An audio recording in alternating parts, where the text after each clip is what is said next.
ligament, so I think they've had some type of procedure. I'm not sure what it is. Yes. There's some edema in the distal radius. Repair. So they had a joint repair in this particular case, the scapholinate ligament repair. So that's one way to approach these. Michael, what do you think of this one?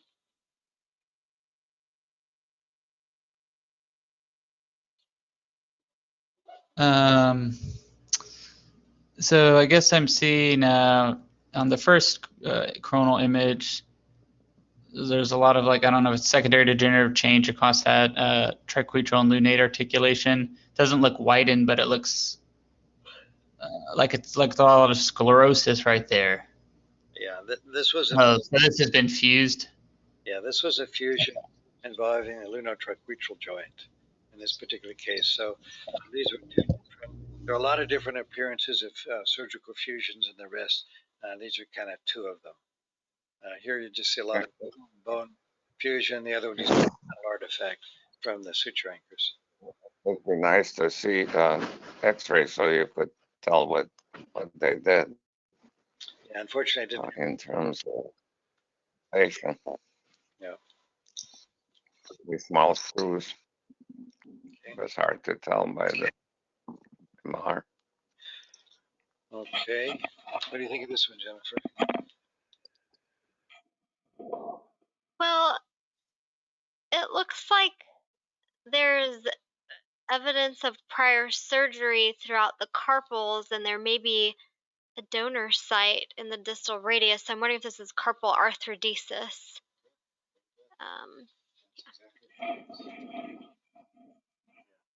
So this was a fusion with using bone grafting from the distal radius. Michael, what do you think of this case?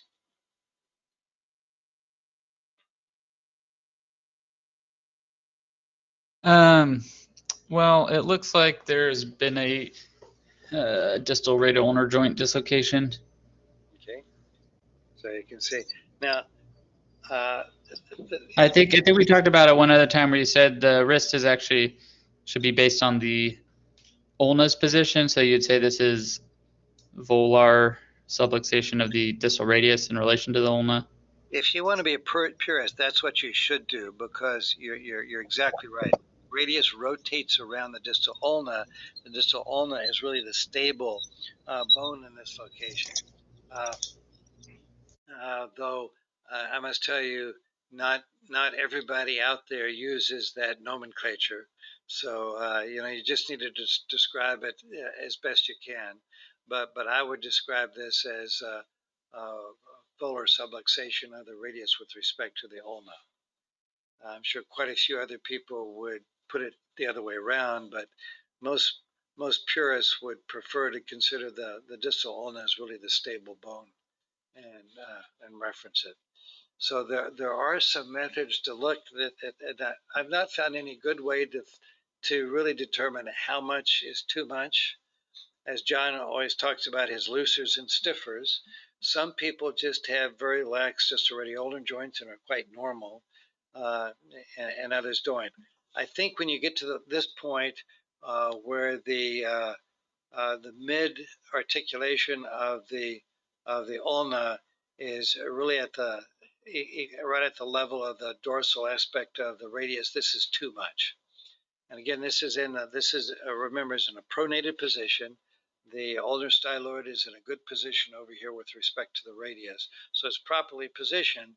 And in this position, this is too much laxity. So you look for other abnormalities. You can see there's marked thickening of the capsule here, so there's been a capsular injury, probably not acute, probably subacute or more chronic. And if this becomes a more chronic instability, I think we'll see that later. You then can get some very severe degenerative disease here. So this is distal radial ulnar joint instability. And some people try to use methods where you can draw lines here and see where it goes out of that. Obviously, this is someone whose wrist is in supination, not pronation, when they measured this. But again, as we've discussed before, MR imaging, I really believe in the wrist, needs to be done in a pronated position for the reasons we discussed. Okay. A 39-year-old male, 2 days after a snowboarding injury. This looks like dislocation of the DRUJ with volar subluxation of the radius with respect to the ulna. And there's also capsular disruption with fluid and soft tissue edema. And the ECU is subluxated, which probably indicates a subsheath injury.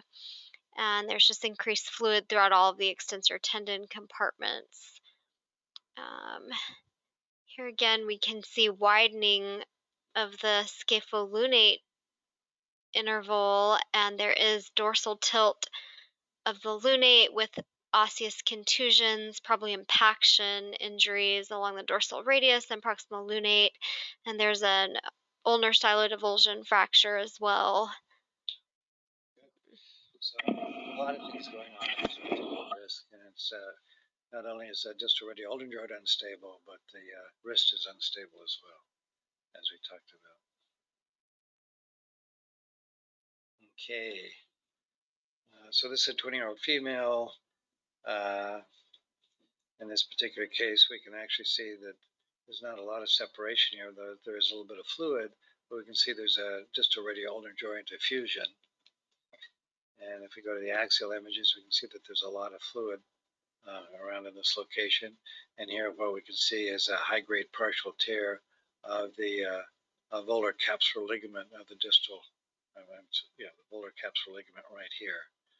So at this point, they're not subluxed, but we can see significant capsular tearing and also dislocation of the ECU here with tear of the capsule and instability of the sixth extensor compartment.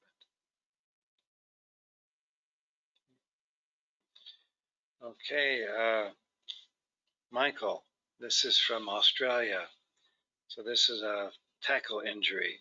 Well, actually, let me just take this. So here at an injury, and here you can see a spectrum of different tears. Here is really a volar tear of the radial ligament here, and we can see a bunch of other tears, impaction, bone impaction, some muscle injuries in this particular patient. So as well as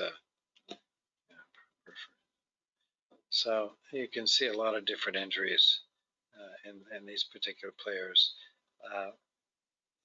The question often is which one do you really need to look at to see whether they need to be repaired or not. A lot of these kind of injuries can be handled just with stabilizing the wrist and allowing them to heal.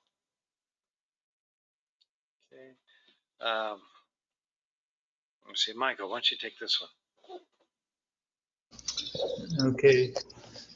Well, I guess there's not too settled dislocation of the distal radial ulnar joint. The ulna is like not only is it posterior or dorsal, it's also kind of it's moved over yeah, it's really radially, or the radials move, or you could also say I guess the radius is moved along the ulnar palmar aspect of the ulna.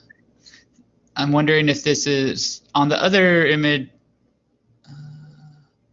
Yeah, and the EC is completely subluxed anteriorly, probably complete subsheath injury. I was wondering if this was chronic, because I don't see a lot of like soft tissue irregularity or edema or anything. And then it looks like the bones look a little abnormal, remodeled. Yeah, and you got a ossified. So this is what happens when you have a dislocation that's not treated. So you really need to treat these right away, or you end up getting these severe degenerative changes and lack of function of the wrist, and it becomes much more difficult to treat. Here's another example where you can see you've developed this fossa on the volar aspect of the radius, because you have this chronic dislocation and articulation here, chronic tear of the dorsal ligament here, and the bone edema. So you want to pick these up early, but this is what it looks like in chronic stage after you've got all kinds of bone remodeling and degenerative disease.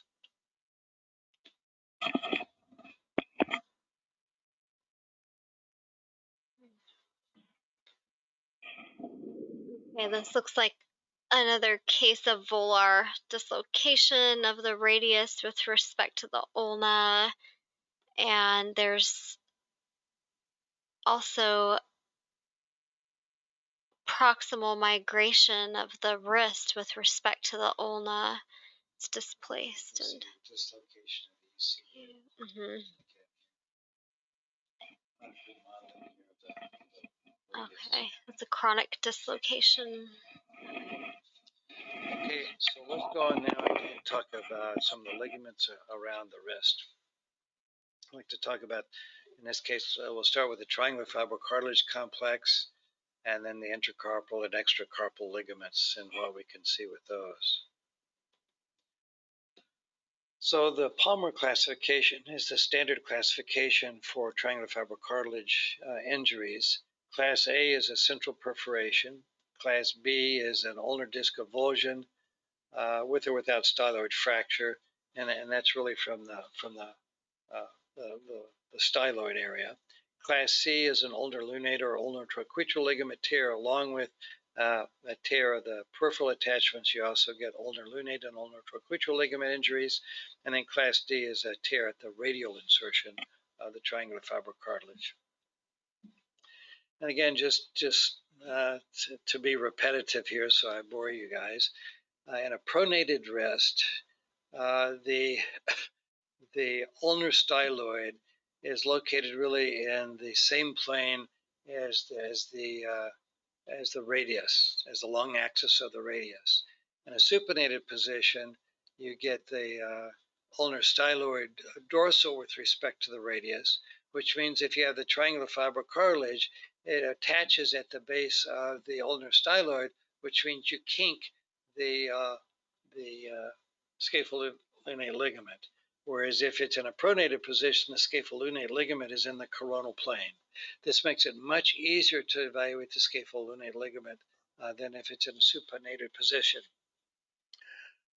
I don't know if it still happens, but it used to be years ago that some of the manufacturers made wrist coils where you had to be in a supinated position. And initial studies came out saying that MR was not very good at evaluating scapholunate ligament injuries. And I believe that was because of the abnormal positioning, the suboptimal positioning of the wrist at the time of imaging. So I think this is very important. You really need to make sure it's pronated and not supinated. Okay, Jennifer, what do you think of this case? Okay, so here we have coronal images of the wrist, mid-dorsal, and dorsal wrist. So more anteriorly, we should see some of the foveal attachments of the TFCC, and there is a regularity. And I don't see that ulnar styloid attachment at all. Actually, I think there's a displaced ulnar styloid avulsion fracture. It looks like there may be an ossific fragment there. What's this?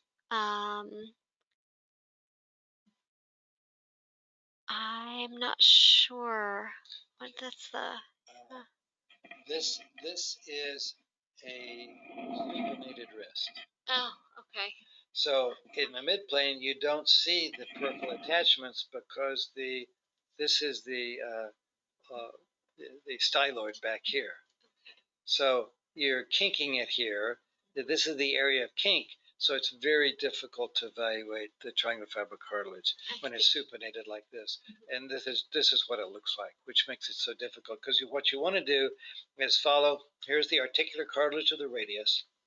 The radial side of this complex attaches to the articular cartilage. Then here's the body, and then you got the peripheral attachments, and they're coming around, kinking around, and attaching to the base of the ulnar styloid over here. But you're partial voluming them. It's in a very oblique fashion here, which makes it very difficult. So we're used to seeing the peripheral attachments in the same plane as the rest of the body. So this is confusing because it was positioned improperly. So let's look at, and if you look at all the anatomy books, it's kind of crazy because the anatomic position has the hands out with the palms forward, which is a little bit more of a supinated position. But if you look at all the diagrams, they're always actually with the wrist in the pronated position. But the anatomy books really don't talk about that. But when you start imaging, it becomes important. So In anatomy books, John, the hand is supinated on the body. Um, yeah, it's anatomic position. Well, yeah, it's supinated. In the anatomic position, it's supinated. But when they show these line drawings of the wrist, this is actually in a pronated position. So what they should mention is that Terry, in terms of what they're showing, is it supinated or I don't. It says pronation, so it tell us. yeah, but in the past, the anatomy books, it wasn't really very important. But they're just kind of showing the anatomy, and the best way to show the anatomy here is where you have the triangular fibrocartilage really in the same plane as the long axis of the radius and the ulnar styloid. It just happens that that plane happens to be with the wrist in a pronated position, as we saw earlier. So I just want to clarify this. In the past, it's never made any difference until we started doing MR imaging and all of a sudden got very confused by the anatomy. And they're still confused. So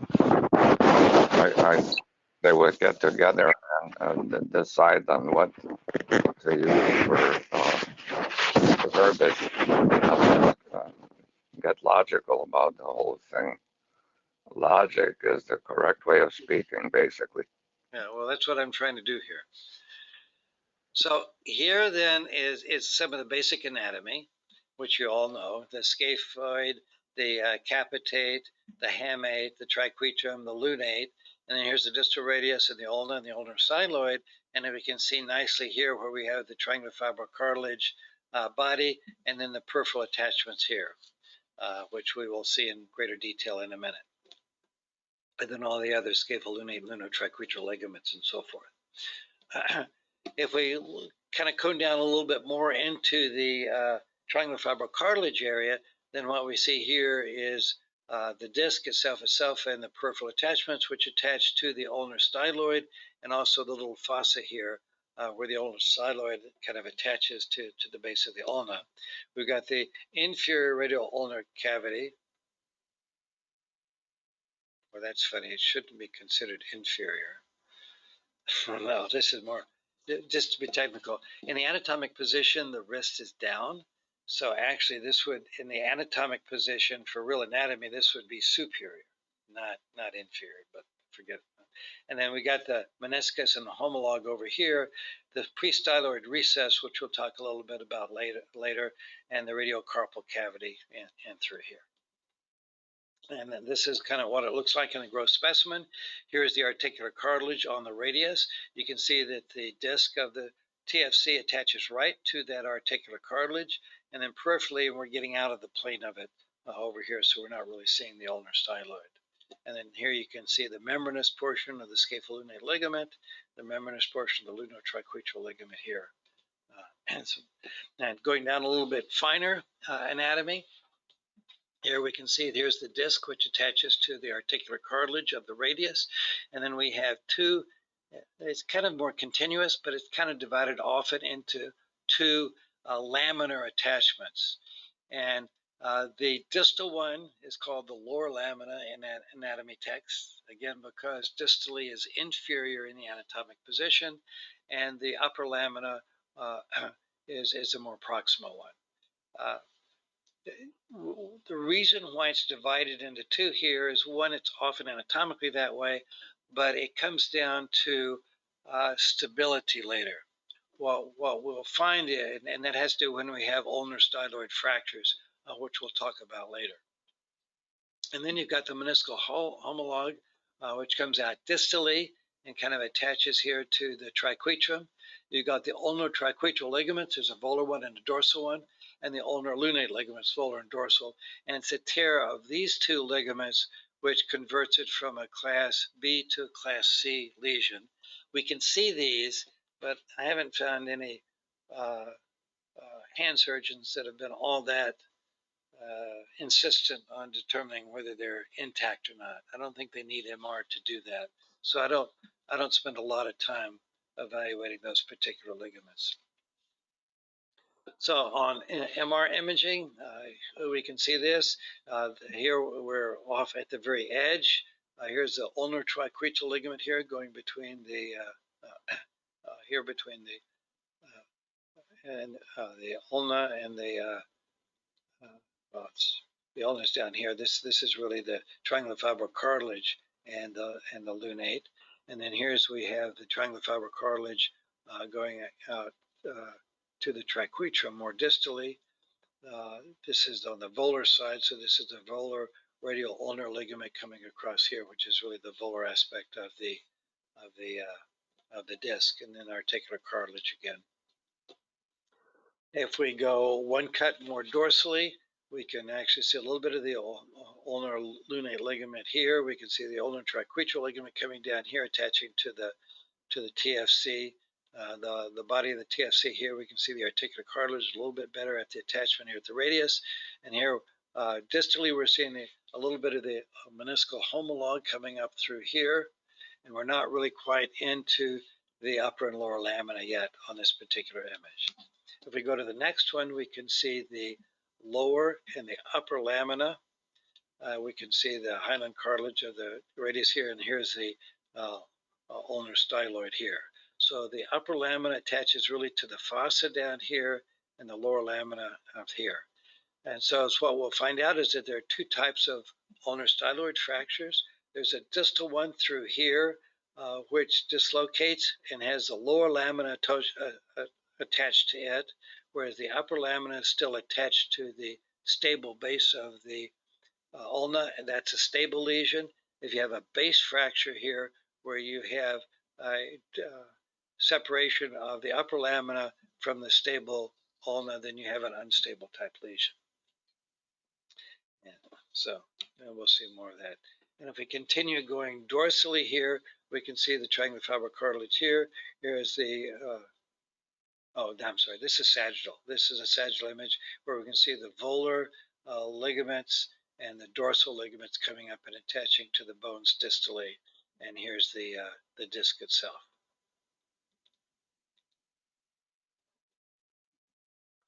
Okay. So in trying to decide how best to image the triangular fiber cartilage in the early days, we tried a lot of different techniques. We had tried the 3D gradient echo techniques because we thought we could get the higher resolution would be very important. But I've always had difficulty getting good contrast for pathology at 1.5T using all the different kinds of gradient echo imaging, which they're enormous numbers. PT FatSat always gave us much better contrast for pathology and tears. So most people fairly rapidly converted into PD FatSat imaging for looking at it, and this is a peripheral tear. At this stage, we'd see it be at least a stage B, and then if you want to look at the more distal ligaments, you could try to determine whether it's B or C, but generally, I would just call this a peripheral tear of the triangular fiber cartilage. And that's, you can't really see it using the typical gradient echo techniques at 1.5T. Here was wrist pain after trauma. Let me see. Who did the last one? I don't remember. Jennifer, why don't you do this one? Well, on the axial image, I see subluxation of the extensor carpal narus along the ulnar styloid process, so that concerns me for a subsheath injury. it also seems like I'm not sure if we're in the right plane because the ulnar styloid process isn't laterally as I would expect. So this is a supinated wrist. That's the first thing you need to look at. If it's, especially if it's something, if it's a study that's done outside of your center, where of course, in your center, they would never do a supinated wrist unless there was some problem that they would tell you. Hopefully, your text would tell you about. So first, notice that it's a supinated wrist, and with that, you're going to have more difficulty looking at the triangular fibrocartilage and the coronal planes. So that's a supinated wrist. The question is here, there's a little bit of signal there. It's not black, but we're not really seeing the triangular fibrocartilage very well. So this is that same patient where they came back and did a pronated study. So now we can see that ECU is more appropriately located. We can also see that there's fluid there extending through the central TFC disc compatible with a perforation of the TFC disc. So not only does pronating put the TFC in the proper plane, it also puts it under tension, which makes tears easier to see. Okay. Michael. We're a 34-year-old male with wrist pain for 9 months after injury. So we see that there's maybe a small distal radial ulnar joint effusion or trace. And then I wonder if there's that vertical signal right there at the radial disc, if that's just like a small central perforation. What I can see of the ulnar aspect of the attachments, I think they're okay. So yeah, it just looks like a small central perf. Yeah, so using a thin cut gradient echoes, it was the old Fiesta technique where fluid was bright and we could get 1 millimeter isotropic voxel sizes. And we used that for a long time and finally decided that we couldn't pick up anything more on those than just a regular PD fat set. So we kind of dropped that sequence.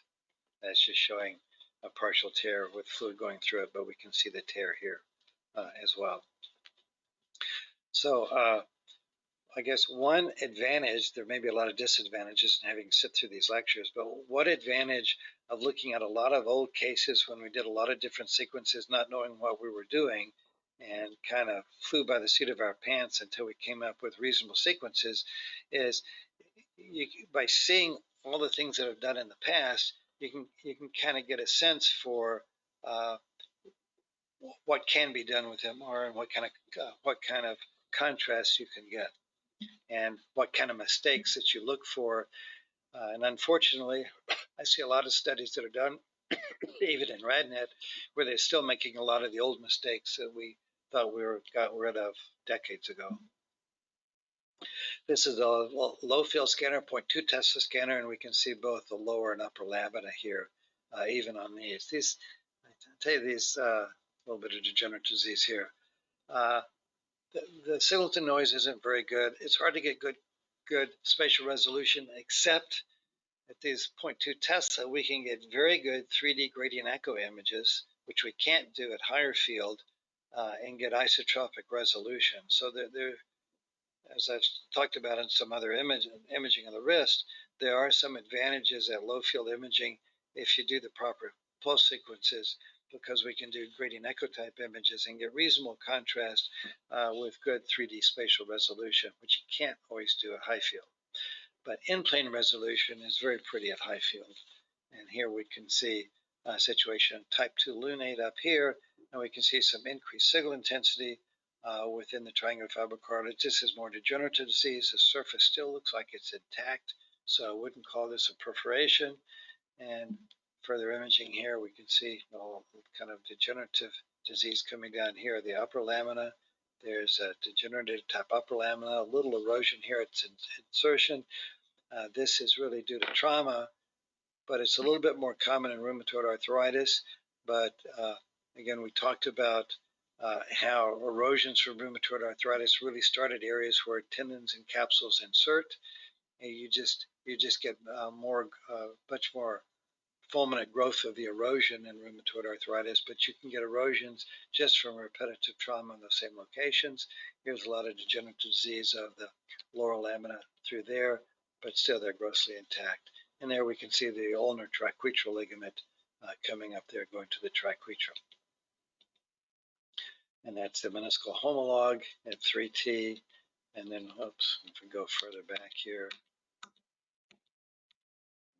here we can see that's part of the homolog back up in there as well. Okay. Michael, what do you think of this one? 44-year-old fell, rule out intercarpal ligament tear. So the radial aspect of the TFCC is intact. The proximal lamina looks intact. The distal lamina maybe, I think it's intact. I don't know if it's just volume average. It might be a little attenuated. I can't tell if it's real or not. But the region of the meniscal homolog, I don't really see anything. I just see fluid. A little bit. Yeah, and I guess you're showing there's a trace. Oh, this is a arthrogram. Yeah. So this is a arthrogram. So there is some fluid that is connected with the distal radial ulnar joint. So you suspect at least some perforation of the TFCC somewhere. And now when we look on the next image, it does look like there's maybe a tear of the lamina. Yeah, this is kind of the. I think maybe both the proximal and the distal lamina. Maybe there's a disruption of that meniscal homolog as well. Okay, and here's the sagittal images. Okay. And it's what you have here is a very volar laminar tear here, which is contrast to extend into the joint space. Got it.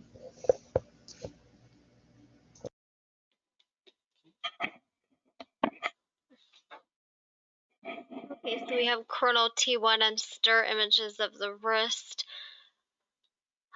There is some fluid in the DRUJ.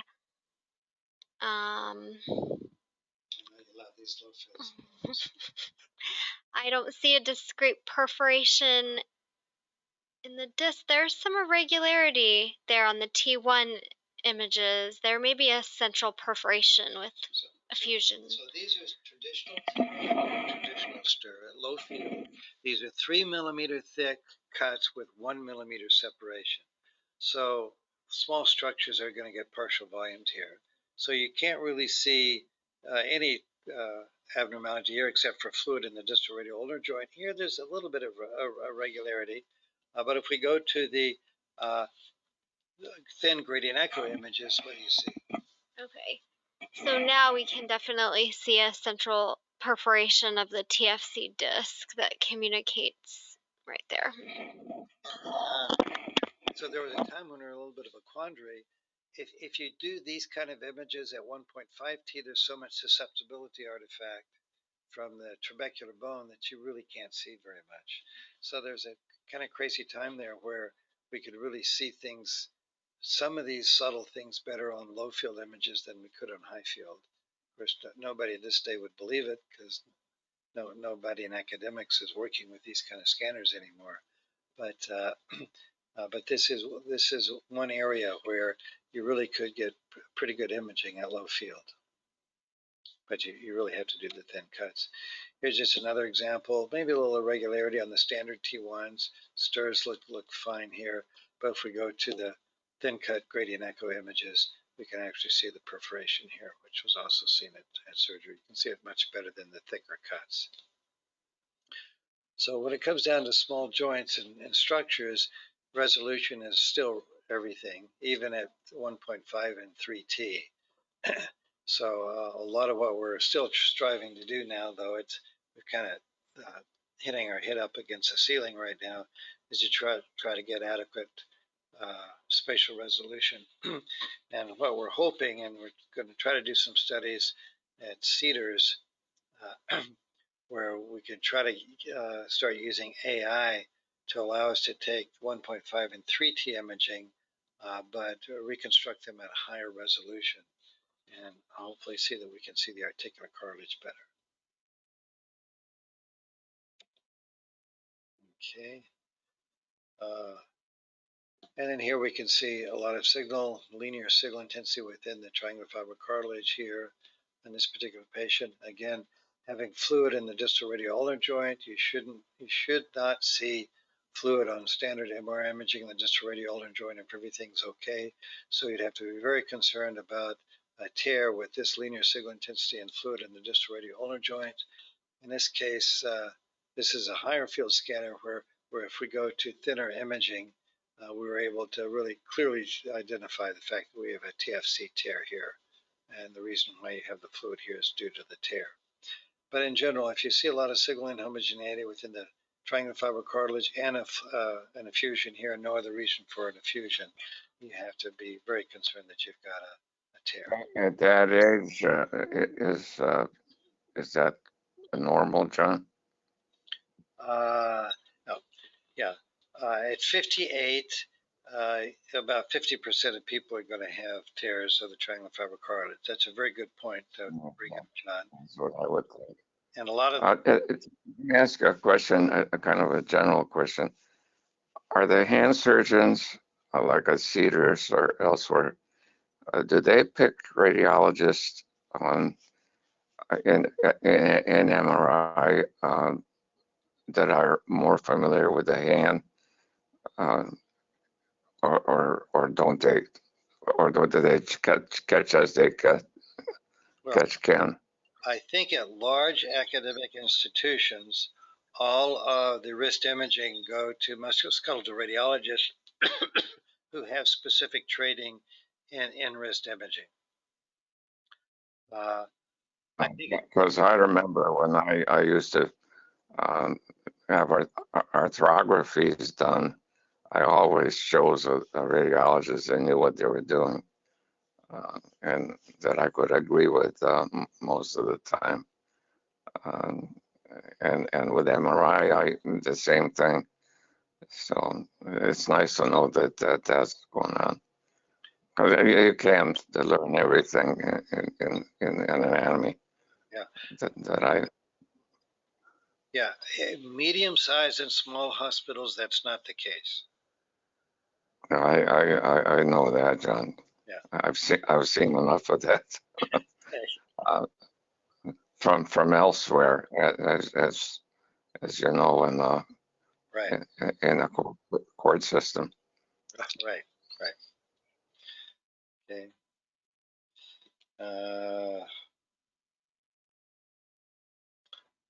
I mean, this just shows this is another case where there's actually fluid distally. This one wasn't quite properly positioned. We can't really see the distal insertion very well. We're suspicious for it. So they decided to do an arthrogram, and we can see that there's no fluid extending in here. But this is a very old study. With my experience now is with proper technique, proper positioning, which this wasn't.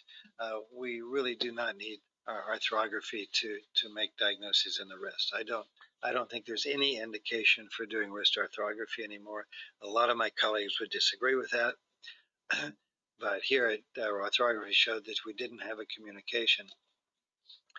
And let me just reiterate why. Just because you have contrast that goes from one joint to the other, it may mean that you've got a connection between the two. But again, you can have normal connections between the radial carpal joint and the mid-carpal joint. And if you have abnormal connections like membranous tears, they don't actually mean that you've got an unstable lesion.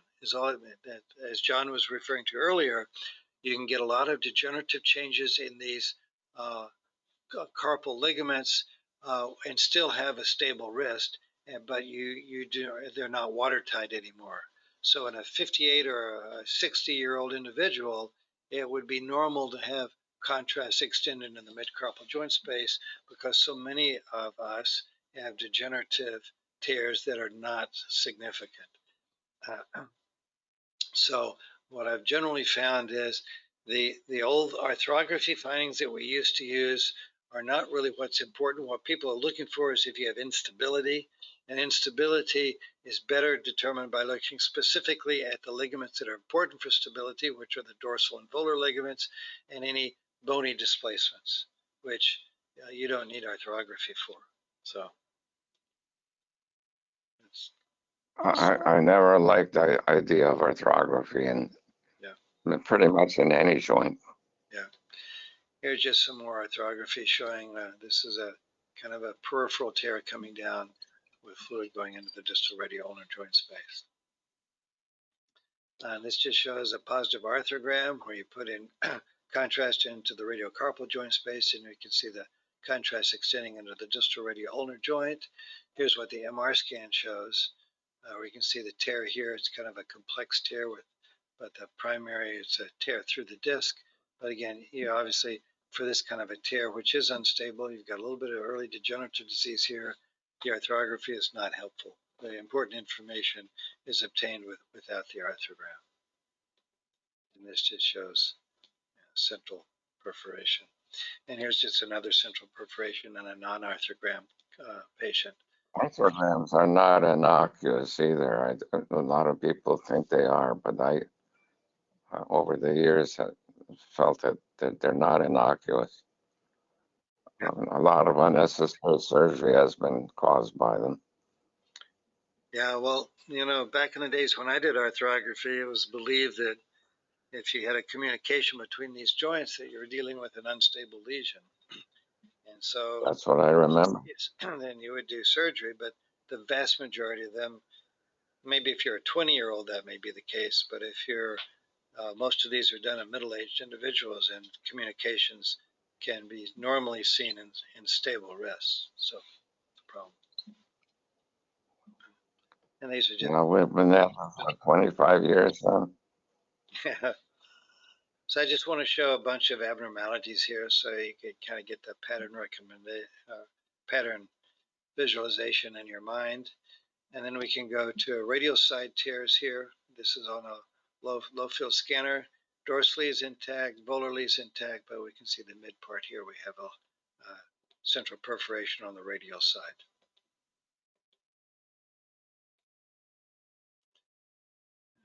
And then just the dorsal intact, central, we've got some abnormal signal intensity there, which was a little perforation. And here we see contrast going in. That was another little. And then here we can see primarily a radial side tear here, which would really make it a class D. And this one goes to the volar side. Okay, and then here's just another. So we've seen enough of these. Just shows how the higher resolution can allow you to separate between the cartilage and the actual tear in the disc.